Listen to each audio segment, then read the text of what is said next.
I would believe that I speak for every man of us in Pakistan when I say that our sufferings, terrible as they have been, have only strengthened us in our resolve to preserve our state and to count it as our greatest blessing. In my public speeches and in every sphere of the government in which I had influence, I have emphasized on enjoying Pakistan must not sit back and brood over its injuries. Our people must work and work hard to repair and to enrich their country. We are determined to go ahead. God willing, we shall succeed. کون ہے خادم اور کون ہے مخدوم؟ سچائی کیا ہے اور جھوٹ کیا؟ آخر ہمیں کیا کرنا ہوگا پاکستان کی ترقی کے لیے؟ آئیے زندہ کرتے ہیں اپنی سوچ کو. یہ ہے دی ایڈیٹر شو، سخن دل نواز، جام پرسوز.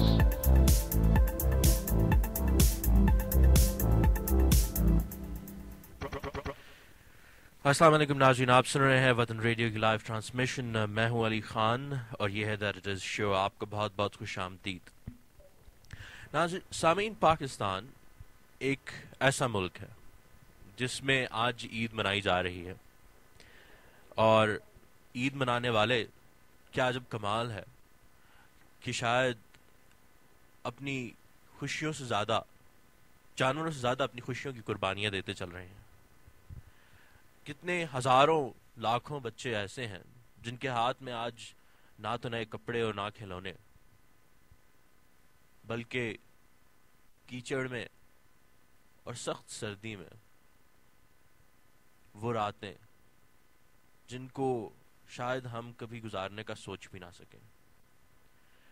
کتنے ایسے لوگ جو اپنی زندگی کو اس وقت کھلے آسمان تلے گزار رہے ہیں، اور اس ملک میں پھر بھی عید کی خوشیاں منائی جا رہی ہیں.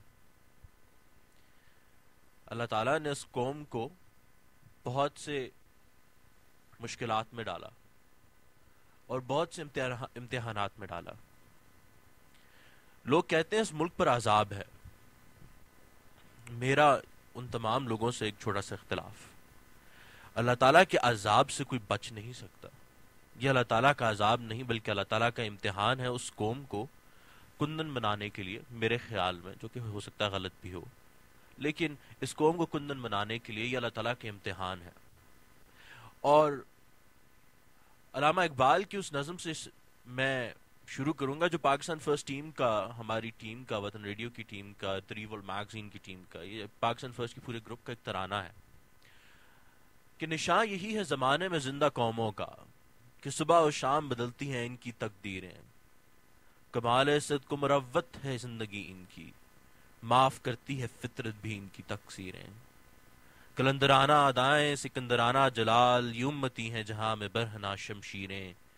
خودی سے مرد خود آگاہ کا جمال و جلال، کہ یہ کتاب ہے باقی تمام تفسیریں. شکوہ عید کا منکر نہیں ہوں میں، لیکن قبول حق میں فقط مرد حر کی تکبیریں. حکیم میری نواؤں کا راز کیا جانے، ورائے عقل ہیں اہل جنوں کی تدبیریں. علامہ اقبال کی یہ نظم، علامہ اقبال کا یہ قول اور ہماری قوم. لیکن آج کی اپنے مہمان کا تعارف کراتا چلوں.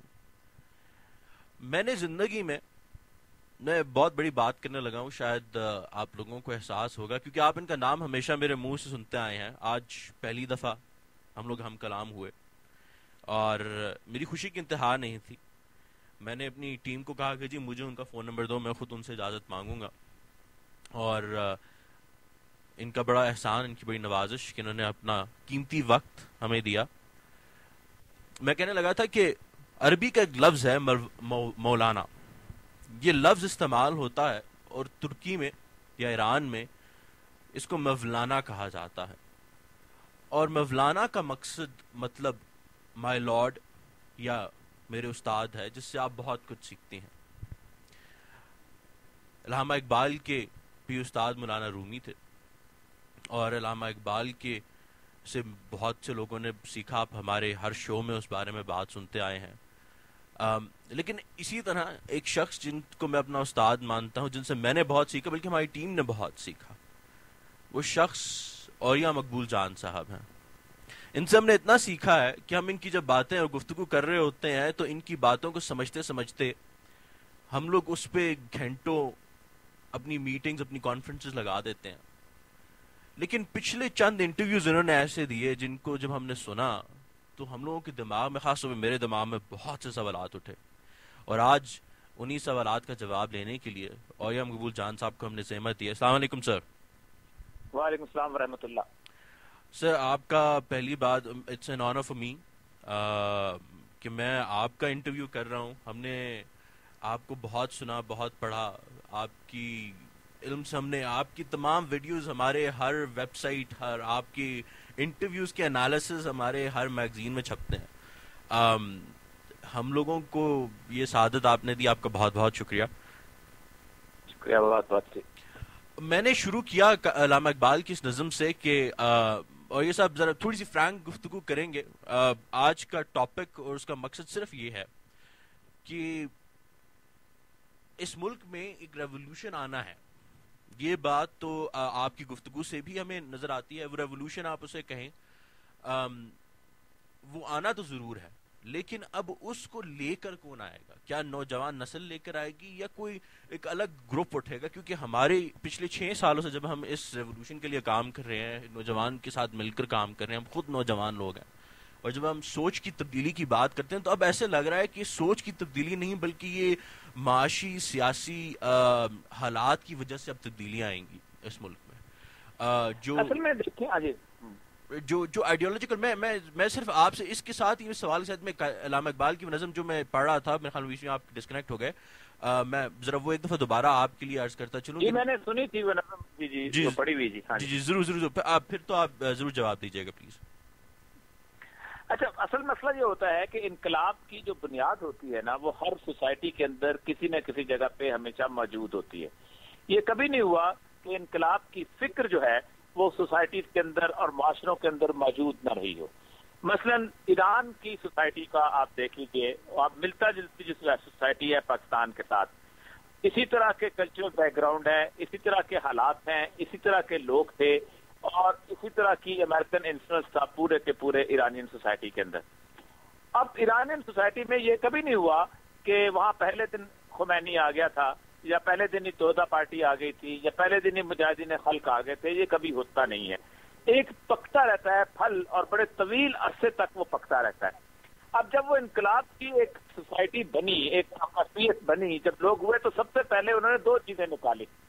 ایک تو انہوں نے پرانے 1970 میں انتقال کر گئے تھے ڈاکٹر شریعتی، اور ڈاکٹر شریعتی کی ساری سوچ علامہ اقبال کے اوپر تھی، اور دوسرا انہوں نے علامہ اقبال کی شاعری نکالی، اور شاعری میں بھی ان کے وہ اشعار جو تھے جو انقلابی قسم کے تھے، مطلب میر اسد مردے کے زنجیر غلامہ مسکنت، دیدہ مزروز نے دیوار زندان شبا، اور زمانہ بات و نسازت صبح زمانہ ستیز والے شعر۔ ان شعروں کو انہوں نے اپنی روح بنایا، اور روح بنا کے انہوں نے اس کو اپنی انقلاب کی اور اس کی جلوسوں کی اور اپنے جلسوں کی اور اپنی تمام تر میٹنگز کا ایک روح روا بنایا۔ اس پہ لوگوں نے لکھنا شروع کیا، ان پہ لوگوں نے بات کرنی شروع کی۔ آپ خود سوچیں کہ انقلاب کے لیے لیڈر کی بات بڑی دیر میں آتی ہے۔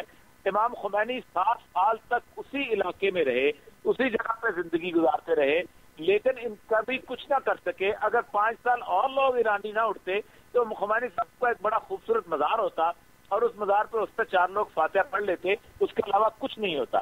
تو پہلی بات یہ ہے کہ انقلاب کے لیے لیڈرشپ کی پہلے ضرورت نہیں ہوتی، انقلاب کے لیے لوگوں کو ایک سوچ کی ضرورت ہوتی ہے، اور وہ سوچ کہیں نہ کہیں موجود ہوتی ہے۔ جیسے فرینچ ریولوشن میں روسو کی سوچ تھی موجود، اس کے ساتھ ساتھ والٹیر کے ڈرامے موجود تھے، جن کو لوگوں نے پڑھنا شروع کیا۔